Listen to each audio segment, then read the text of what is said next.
जो देश भर की लॉ एंड ऑर्डर और सिक्योरिटी के लिए जिम्मेदार हैं, हमारे देश के गृह मंत्री, उनको आज मैंने एक चिट्ठी लिखी है जो आज सुबह उनको भेजी गई है, एक बहुत गंभीर मुद्दे पे जो दिल्ली में इल्लीगल इमिग्रेंट्स, खासकर के जो रोहिंग्यास को दिल्ली में सेटल किया गया है, उस मुद्दे पे मैंने उनको पत्र लिखा है।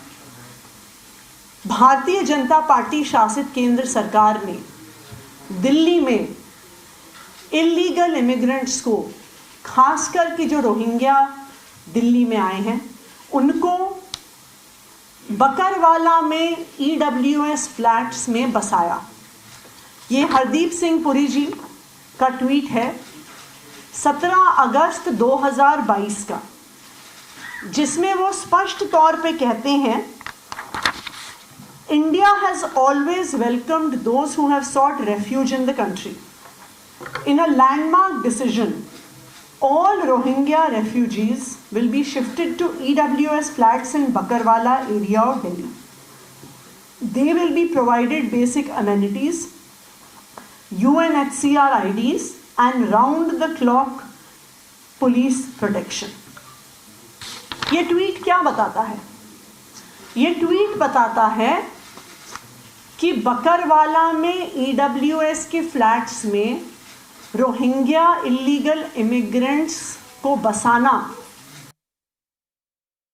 पार्टी शासित केंद्र सरकार का एक कॉन्शियस डिसीजन था, एक सोचा समझा फैसला था। उसके बाद हरदीप पुरी जी आगे जाकर ट्वीट करते हैं कि जो लोग इंडिया की रेफ्यूजी पॉलिसी के बारे में झूठ फैला रहे हैं, वो लोग गलत हैं। हम रोहिंग्या के साथ खड़े हैं और हम रोहिंग्या लोगों को हर संभव सुविधा देंगे। ये हरदीप पुरी जी ने दूसरा ट्वीट करके भी बताया। तो ये बिल्कुल साफ है कि दिल्ली में आज अगर अवैध रूप से रोहिंग्या रेफ्यूजी रह रहे हैं तो उनको बसाने वाली भारतीय जनता पार्टी शासित केंद्र है और उनका सोचा समझा फैसला है। अब सवाल ये उठता है कि आखिरकार ये अवैध तरीके से भारत में आए हुए रोहिंग्या दिल्ली पहुंचे कैसे? दिल्ली बॉर्डर के पास नहीं है, दिल्ली बांग्लादेश के पास नहीं है, दिल्ली म्यांमार के पास नहीं है, तो कैसे सबसे पहले बॉर्डर पार करके अवैध तरीके से रोहिंग्या बांग्लादेश से, म्यांमार से भारत में आए? ये पहला सवाल है। दूसरा सवाल कि कैसे उस बॉर्डर के बाद अनेकों राज्यों को पार करते हुए, आप ये बात याद रखिए कि दिल्ली कहीं से भी बॉर्डर के पास नहीं है, चाहे वेस्ट बंगाल, झारखंड, बिहार, उत्तर प्रदेश, इन सारे राज्यों को पार करते हुए कैसे ये रोहिंग्या दिल्ली पहुंचे? आखिरकार बॉर्डर को सेफ रखना किसकी जिम्मेदारी थी? आखिरकार एक स्टेट से दूसरे स्टेट में इल्लीगल इमिग्रेंट्स की आवाजाही रोकना किसकी जिम्मेदारी थी? ये जिम्मेदारी सिर्फ और सिर्फ भारतीय जनता पार्टी शासित केंद्र सरकार की है और हमारे गृह मंत्री अमित शाह जी की है। और आज ये बिल्कुल साफ हो गया है कि वो जिम्मेदारी को पूरा करने में 100% फेल हैं। यहां एक दूसरी संभावना उठती है, क्या जानबूझकर इल्लीगल इमिग्रेंट्स को दिल्ली लाया गया? क्या भारतीय जनता पार्टी की इस रेफ्यूजी पॉलिसी के तहत दिल्ली में और देश के अनेकों हिस्सों में सोच समझकर रोहिंग्या शरणार्थियों को बसाया गया? तो आज दिल्ली की मुख्यमंत्री होने के नाते मैं अमित शाह जी से पूछना चाहती हूं। मेरे अमित शाह जी से 4 सवाल हैं। पहला सवाल, क्या इन अवैध शरणार्थियों को, रोहिंग्या को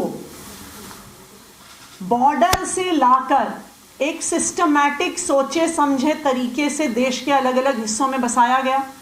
पहला सवाल। दूसरा सवाल, ऐसे कितने रोहिंग्या शरणार्थियों को आपने दिल्ली में लाके बसाया? तीसरा सवाल, आपने दिल्ली में उनको कहां कहां बसाया?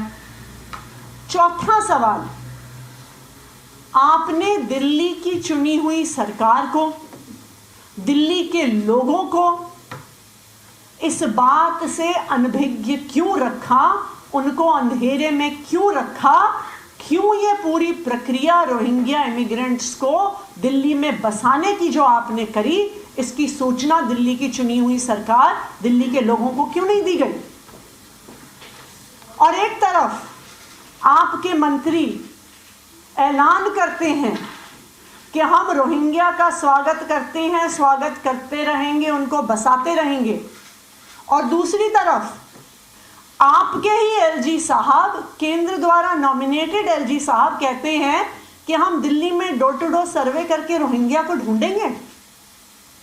तो अब आप मुझे बताइए, ये दोनों चीजें कैसे हो सकती हैं?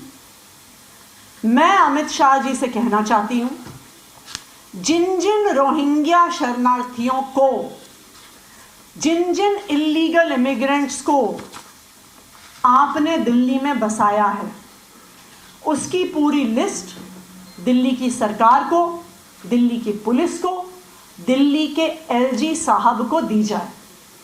ये बिल्कुल साफ होना चाहिए, सभी दिल्ली वालों को पता होना चाहिए कि कब, कहां और कैसे इनको बसाया गया। दूसरी हमारी डिमांड है कि दिल्ली में इस तरह से किसी भी अवैध शरणार्थियों को दिल्ली की सरकार से पूछे बिना शरण ना दी जाए, उनको ना बसाया जाए, क्योंकि आखिरकार जब आप उनको बकरवाला में फ्लैट देते हैं, वो फ्लैट तो दिल्ली के लोगों के लिए थे, वो ईडब्ल्यूएस के फ्लैट्स झुग्गियों में रहने वाले लोगों को रिहेबिलिटेट करने के लिए थे।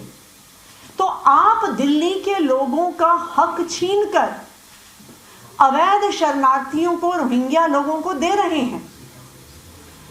ऐसे किसी भी अवैध प्रक्रिया को करने से पहले, ऐसा कोई भी निर्णय लेने से पहले, किसी भी अवैध शरणार्थी को दिल्ली में जगह लेने से पहले, आगे मैं चाहूंगी कि दिल्ली की सरकार को पूरी सूचना दी जाए। Thank you. हरदीप पुरी ने आज एक ट्वीट किया, उन्होंने लिखा है गलत भ्रामक तरीके से इसे फैलाया जा रहा है। मैंने तुरंत उस ट्वीट के नीचे उसका क्लैरिफिकेशन लिखा था कि ऐसा कुछ नहीं हुआ, एक भी रोहिंग्या नहीं बसाया गया दिल्ली में, या बकरवाला में भी। उन्होंने आज ट्वीट करके ये उनका ट्वीट है। दैट मीन्स तब झूठ बोल रहे थे या वो अब झूठ बोल रहे हैं? दोनों चीजें तो नहीं हो सकती। वो ट्वीट कोई क्लैरिफिकेशन तो नहीं हो सकता। इस ट्वीट में उन्होंने लिखा है, इन अ लैंडमार्क डिसीजन ऑल, ये भी नहीं कि सम, all Rohingya refugees will be shifted to EWS flats in Bakarwala area of Delhi. All Rohingya refugees. अब इसका तो कोई क्लैरिफिकेशन नहीं हो सकता। या तो वो तब झूठ बोल रहे थे या अब झूठ बोल रहे हैं। तो ये बिल्कुल साफ है कि जो रोहिंग्या दिल्ली में बसाए गए हैं, दिल्ली में अलग अलग हिस्से में रह रहे हैं, उनके दिल्ली में होने के लिए सिर्फ और सिर्फ भारतीय जनता पार्टी की केंद्र सरकार जिम्मेदार है।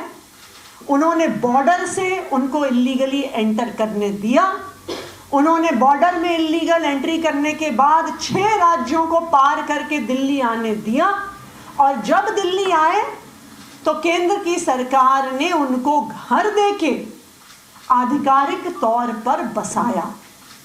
तो अगर आज दिल्ली वालों का हक मारा जा रहा है, और अगर किसी प्रकार की इलीगल एक्टिविटी, किसी प्रकार का क्राइम इनके द्वारा किया जा रहा है, तो इसके लिए सिर्फ और सिर्फ भारतीय जनता पार्टी की केंद्र सरकार जिम्मेदार है। आपको पार्टी ने फिर से उम्मीदवार दिल्ली सरकार को रोहिंग्या की जानकारी दी जाए, ये बात सीएम आतिशी की ओर से कही गई है। रोहिंग्या की पूरी लिस्ट सरकार को दी जाए।